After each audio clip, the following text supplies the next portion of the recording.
बिस्मिल्लाहिर्रहमानिर्रहीम। अस्सलाम वालेकुम नाज़रीन, आप यूट्यूब चैनल देख रहे हैं। मैं इमरान ख़ान हूँ। अख्तर मेंगल साहब की पार्टी ने एक प्रोग्राम किया कोयटा में, और वो उनके वालिद अता मेंगल साहब के हवाले से उनकी बरसी पे प्रोग्राम होता है, और कोयटा में ये प्रोग्राम था। उसके बाद एक खुदकुश धमाका हुआ है।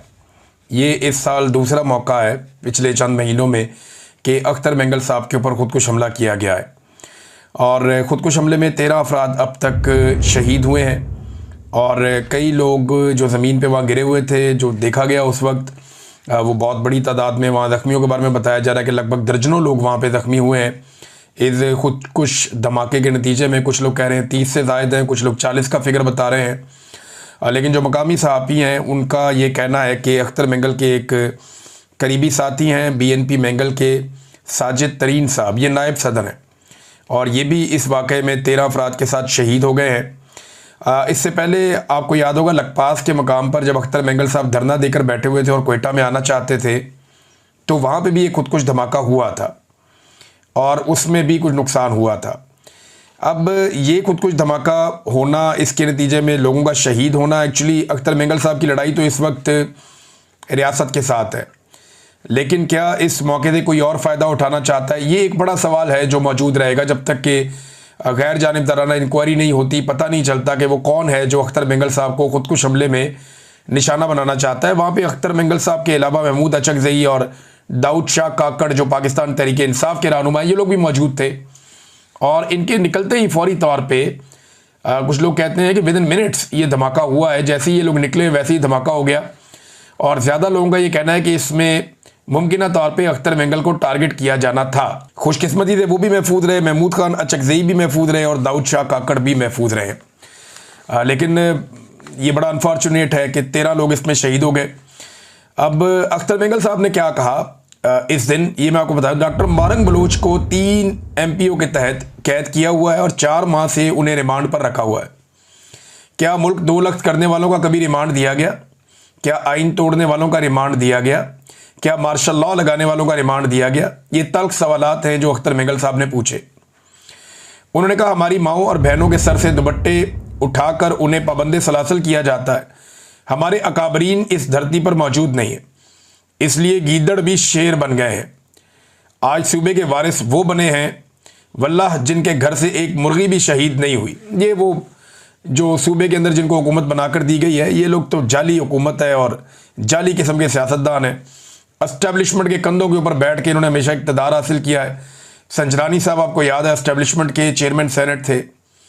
फिर काकड़ साहब को बनाया गया बाकायदा वज़ीर आज़म निगरान, वो भी एस्टेब्लिशमेंट के आदमी है। अभी बुगटी साहब जो है ये पुराने एस्टेब्लिशमेंट के आदमी है, और इस वक्त इनको बनाया गया वज़ीर आला बलूचिस्तान।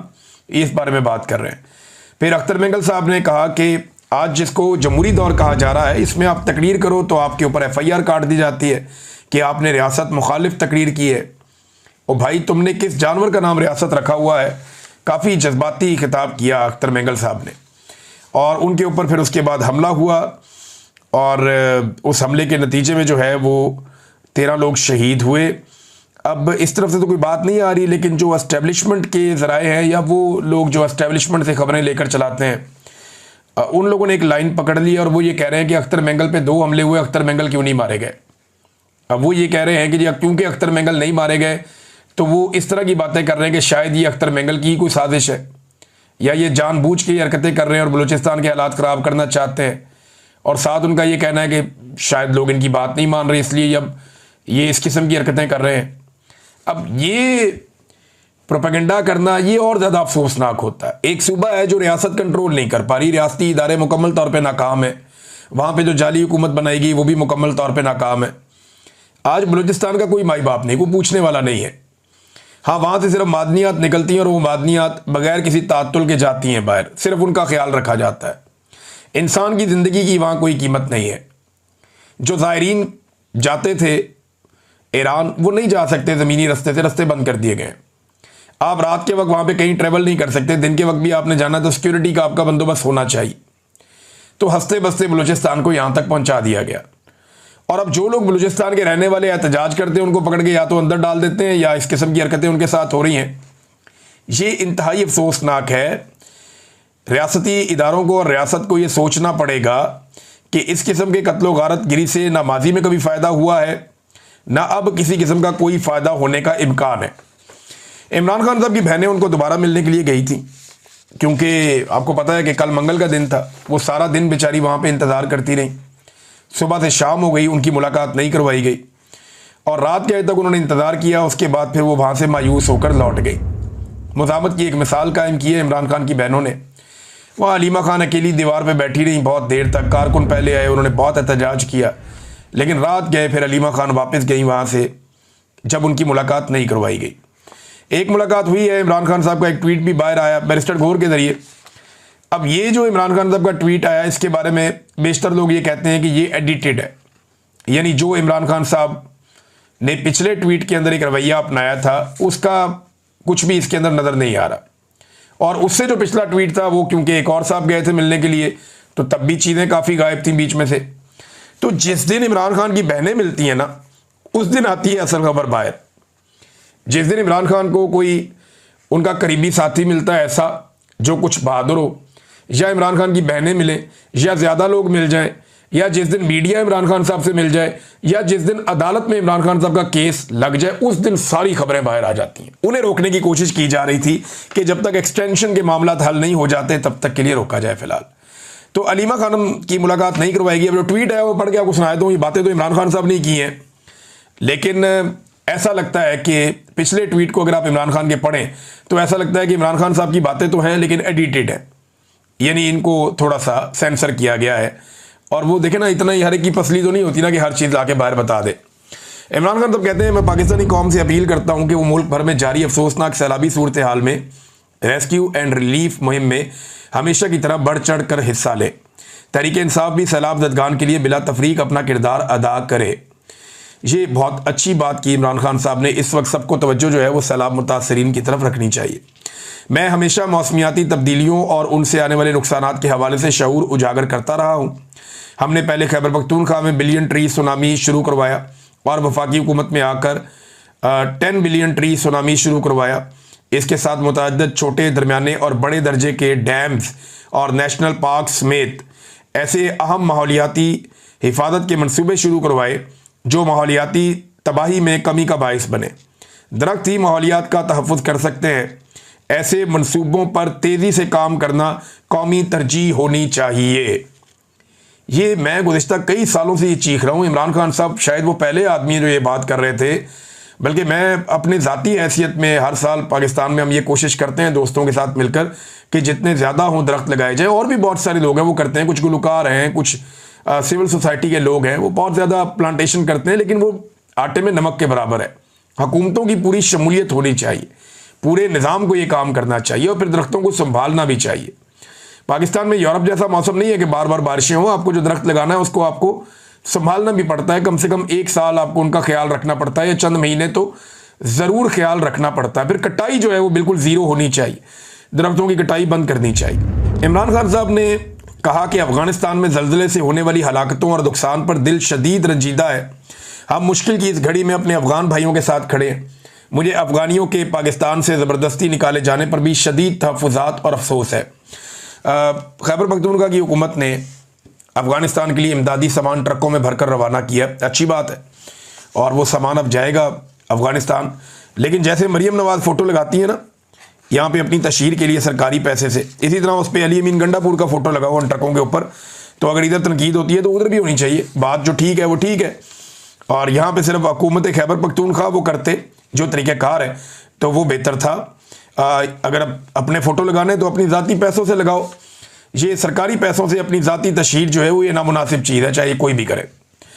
फिर आगे इमरान खान साहब ने कहा कि खैबर पख्तूनख्वा में अपने ही लोगों पर ड्रोन अटैक्स और मिलिट्री ऑपरेशन फौरी तौर पर बंद होना चाहिए। अली अमीन गंडापुर समेत सूबाई हुकूमत को इस मामले पर भरपूर मज़ामत करनी चाहिए। पहले ही वो इलाके सैलाब की तबाही झेल रहे हैं। इन हालात में ऑपरेशन या ड्रोन हमले और अपने इलाकों से बेदखली ज़ख्मों पर नमक छिड़कने के मुतरादिफ है। मेरी हदायत की रोशनी में तहरीक इंसाफ का ज़िमनी इंतखाबात के बाइकआउट का फैसला काबिल तहसीन है। कागजात नामजदगी वापस लेने वाले उम्मीदवारों भी दाद के मुस्तहिक हैं। जिन अरकान ने असम्बली की कमेटियों से इस्तीफ़ा दिया वो भी काबिल तारीफ़ हैं। इनको ये भी हदायत करता हूँ कि अगर इनके ज़ेर इस्तेमाल कोई गाड़ी या मुराद है तो चाबियाँ वापस करें और फौरी तौर पर मुराद वापस करें। पेशावर जलसे की हतमी तारीख का फैसला सितंबर में ही सैलाब की सूरत देखकर मुशावरत से किया जाए। 3 साल जुल्म और जबर सहने और हक पर होने के बावजूद मैंने मुल्की मफाद में मुज़ाकरात की बात की, मगर मुझ समेत मेरे ख़ानदान से सियासी इंतकाम की इंतहा कर दी गई। हमारे लोगों पर सीधी गोलियां चलाई गईं और पार्लियामान में हमारे अपोजिशन लीडर को नाअहल कर दिया गया। इसके बाद मुज़ाकरात की गुंजाइश बाकी नहीं रहती। ये मुझ समेत मेरे ख़ानदान में से जिस मर्जी को कैद कर दें, मैं अपने मौक़िफ़ से पीछे नहीं हटूंगा और ना ही इनके आगे झुकूंगा। साबिक़ वज़ीर आज़म इमरान खान की अडयाला जेल में गुफ्तगू। ये जी इमरान खान साहब का ट्वीट आया जिसमें उन्होंने वो सारी बातें की हैं जो मैंने अभी आपके सामने रखी। अब मैंने आपसे कहा था कि एक्सटेंशन के मामला हल होने तक कोशिश की जाएगी कि इमरान खान साहब के कोई अब स्टेटमेंट मज़ीद बाहर ना आए, रंग में भंग ना पड़ जाए। तो इसमें नाज़रीन मेरी खबर की तस्दीक की है राणा सनाउल्लाह साहब ने। खबर के एक हिस्से की तो तस्दीक उन्होंने कर दी है कि जो मरी का एक, यानी पहले लंदन प्लान था, अब मरी प्लान है, तो मरी प्लान वाकई हुआ है। कुछ लोगों ने आकर शरीफ ख़ानदान के लोगों से मुलाकात की है और कुछ चीज़ें तय पाई हैं। ये बात तो हुई है वहाँ पे। अब राणा सनाउल्लाह साहब ने इसकी तस्दीक कर दी है। अब तसलसल है जी, एक्सटेंशन की तो तस्दीक हो गई कि एक्सटेंशन होने जा रही है। जिन शराइत पे होने जा रही है जो मैंने आपको बताई थी वो आप आने वाले दिनों में देख लेंगे। खबर का वो हिस्सा भी आपको साबित हो जाएगा कुछ अर्से में। तो एस्टेब्लिशमेंट ने ऐसा लगता है कि हामी भर ली है नवाज शरीफ साहब की शराइत पर कि ठीक है आप दे एक्सटेंशन, फिर बाकी काम करते हैं। इस पर राणा सनाउल्लाह साहब ने बड़ी खुशी खुशी ये खबर सुनाई है और उन्हें लगता है कि इससे वो इमरान खान को और सिस्टम को काबू कर लेंगे। तो देखते हैं वो क्या करते हैं। अब आ जाए नादरीन फ्लड्स की तरफ। सैलाब ने तबाही फेरी हुई है पूरे पंजाब के अंदर और ये तबाही अब सिंध की तरफ बढ़ती जा रही है। पाकिस्तानियों को विजिलेंट होना पड़ेगा। मेरी तमाम जो हमारी तंजीमें थीं जो हमारे साथ काम कर रही थी, उन सब से मेरी गुजारिश है कि तगड़े हो जाएं। मैं भी आपके साथ शामिल होने जा रहा हूँ इस मरतबा फिर से सैलाब मुतासरीन की मदद के लिए। मुझे बहुत सारे लोगों ने टेलीफोन कॉल्स की, बहुत सारे लोगों ने रब्ता किया। उन्होंने कहा जी हमें आप पे भरोसा है, आपने पहले भी काम किया, आप लोग फिर काम करें। तो मेरे साथ लगभग उस वक्त कोई 400 के करीब लोग काम कर रहे थे। उन तमाम नौजवानों को भी मैं यहाँ से पैगाम दे रहा हूँ कि तगड़े हो जाएं और तैयारी कर लें। हम बहुत बड़े पैमाने पर सैलाब मुतासरीन की मदद करने जा रहे हैं और उसका आगाज़ मैं, क्योंकि पाकिस्तान तो अभी नहीं आ सकता, वो सिचुएशन आप जानते हैं और मुझे सब ने मना किया है कि आपने पाकिस्तान नहीं आना, आप आएंगे आपको पकड़ लेंगे, फिर सैलाब आपका अंदर ही गुजर जाएगा। लिहाजा बाहर से मैं यहाँ पे आप लोगों के लिए फ़ंड रेजिंग करूँगा। मुझे कुछ NGOs जो बहुत अच्छा काम करती हैं, जिन्होंने बेहतरीन पाकिस्तान के अंदर और दुनिया भर में काम किया, गज़ा में काम किया, अफ्रीका में काम किया, दुनिया के कई ममालिक में काम किया, उन NGOs ने मेरे से रब्ता किया है। उनमें से कुछ को हमने शॉर्ट लिस्ट किया है।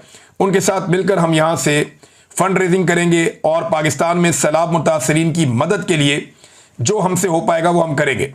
इससे पहले अपनी ज़ाती कैपेसिटी में हम कुछ थोड़ा बहुत कर रहे थे, लेकिन वो आटे में नमक के बराबर भी नहीं है। यानी हम एक इंडिविजुअल कैपेसिटी में आप बहुत थोड़ा सा काम कर सकते हैं। तो अब मैं आप सबको दावत देने जा रहा हूं कि आप सब इसका हिस्सा बन जाएं। बहुत जल्दी हम बहुत सारी चीज़ें अनाउंस करेंगे। हमारा जो पहला प्रोग्राम होने जा रहा है सैलाब मुतासरीन की मदद के लिए, वो यहाँ पे होगा मैनचेस्टर में।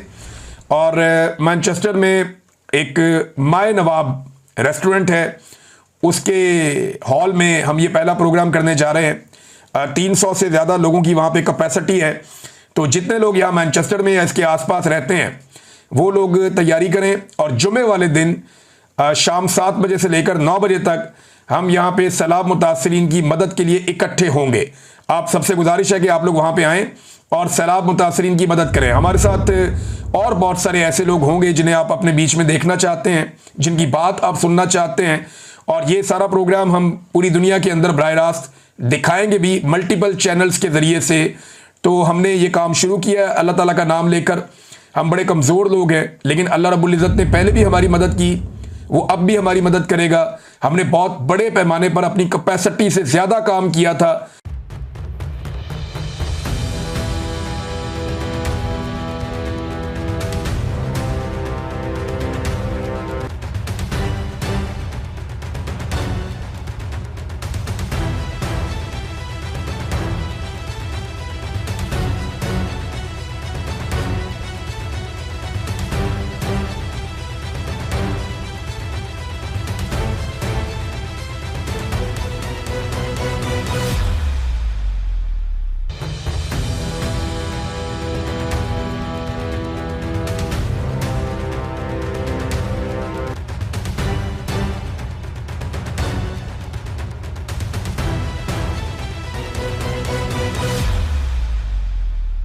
मुझे आज भी यकीन नहीं आता कि हम वो कर पाए थे। तो मुझे अल्लाह ताला से उम्मीद है कि ये बहुत बड़ी आजमाइश है पाकिस्तान पे।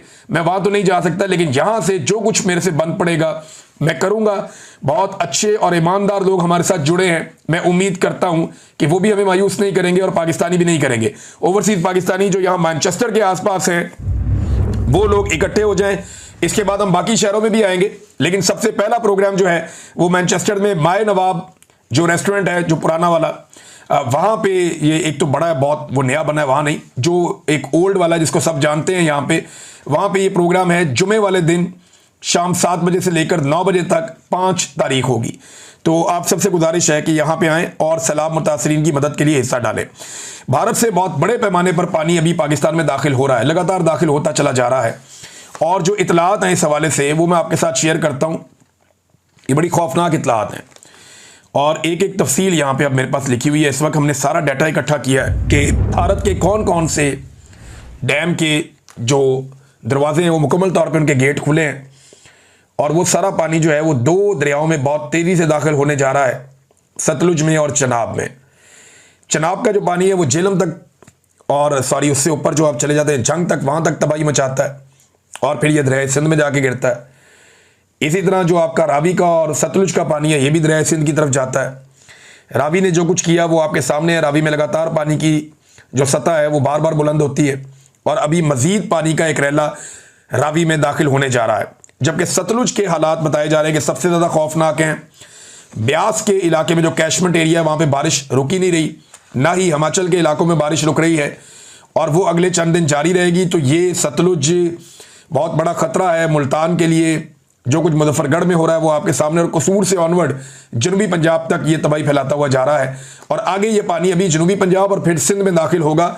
जब ये सिंध के अंदर, क्योंकि देखें कल से ये पानी, यानी आज के दिन से ही आप ये समझ लें कि अब ये सिंध के अंदर दाखिल होना शुरू हो जाएगा। अब यहाँ सिंध में पानी बढ़ेगा। पाकिस्तान कैसे मैनेज करता है ये बहुत इंपॉर्टेंट है। कौन से बंद तोड़े जाते हैं, बैराजों को कैसे बचाया जाता है, जो आपके हेड्स हैं उनको कैसे बचाया जाएगा, और पानी से कैसे निपटा जाएगा, ये बहुत इंपॉर्टेंट है।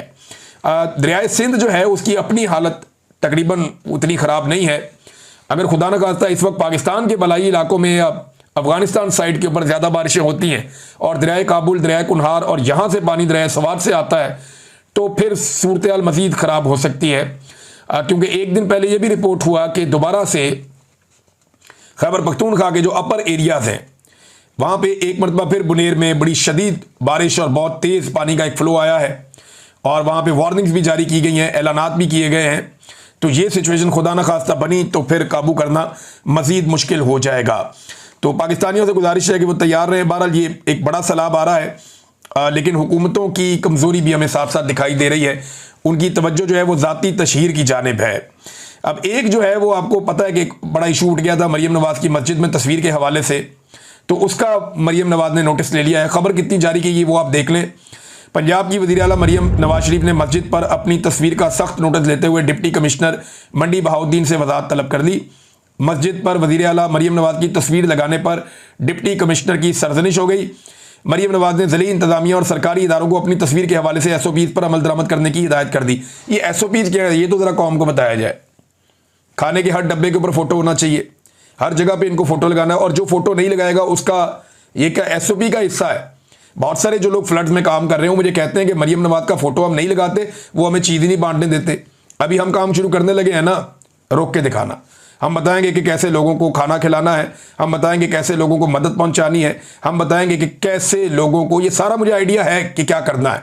ये नहीं रोक पाएंगे, ये नहीं रोक पाएंगे, क्योंकि जब आप आवाम के लिए काम करने निकलते ना नेक नियति से, तो इन जैसे नहीं रोक पाते, ना ये रोक पाएंगे। अभी जो ये हरकतें कर रहे हैं ये इनको लग पता जाएगा आने वाले दिनों में।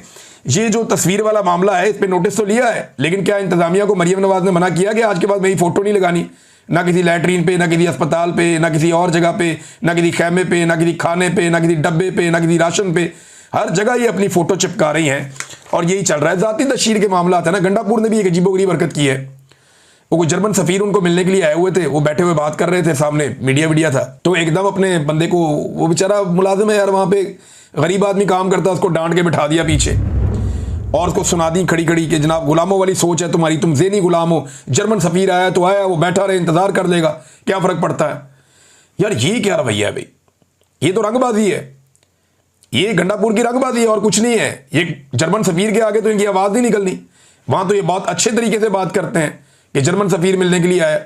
यहाँ बैठ के लोगों के सामने जनाब मैं बहुत बड़ा हीरो हूँ, बहुत बड़ा, भाई घर पे मेहमान आया, उसको आपने इज्जत देनी होती है। आप ये कह सकते हैं कि ठीक है उन्हें वेट कराएं, मैं ज़रा सहाफ़ियों से बात कर लूँ। आप सहाफ़ियों को कह सकते थे कि जी क्योंकि एक एम्बेसडर मिलने के लिए आए, हमने उनके साथ भी बात करनी है, तो मैं ज़रा जल्दी वाइंड अप कर लेता हूँ। ये है एक नॉर्मल बिहेवियर। ये ना मुफ्त में मशहूर होने के लिए ना, अपने आप को बताने के लिए कि मैं बहुत बड़ा हूँ, मैं कोई गुलाम नहीं हूँ, मेरे अंदर कोई गुलामी वाली सोच नहीं है। और भाई वो इमरान खान ही है जिसने एब्सोल्युटली नॉट कहा था, और वो लॉजिकल था। उसने कहा था कि हम कोई गुलाम है, हम आपकी बात नहीं मान सकते। ये बात थी लॉजिकल।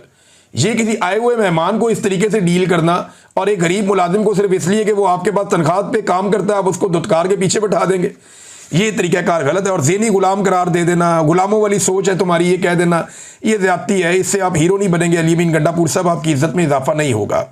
नादरीन, शहबाज शरीफ साहब की चीन में बढ़ चढ़ के इज्जत अफजाई हो रही है, वो मुँह ही नहीं लगा रहा। प्यूटन से इनको मिलना था तो चंद कदम जाके वो मोदी शूदी के साथ सबके साथ वो वॉके शौके कर रहा है, हर एक के साथ वो अच्छे तरीके से मिल रहा है प्यूटन। लेकिन शहबाज शरीफ साहब चंद कदम गए पीछे से, आवाज़ देकर जाकर मिले हैं जनाब प्यूटन को, और वहाँ पे फिर रेस्क्यू करने के लिए आर्मी चीफ पहुँचे हैं। तो शहबाज शरीफ साहब की वैल्यू ही ख़त्म हो गई, क्योंकि सारे जानते हैं कि असल हुक्मरान तो ये है पाकिस्तान के, जो बात करनी है वो इनसे करो। ये तो अर्दली लगे हुए हैं, इनको रह दो पीछे। और वो तस्वीरों में आप देख भी रहे हैं बेचारे शर्मा शर्मा के पीछे पीछे खड़े हैं। कॉन्फिडेंस ही फारग हुआ है शहबाज शरीफ साहब का। और मिलते कि इनको छोटे छोटे मुल्क नहीं है सेंट्रल एशिया के, इनको मिलकर इनके साथ खुशगपियाँ करके और तस्वीरें बना के और सोशल मीडिया पे लगाते हैं कि जनाब शहबाज शरीफ छा गया तो ये हो गया तो वो हो गया। तो कुछ नहीं हो गया, ईजी हो जाए।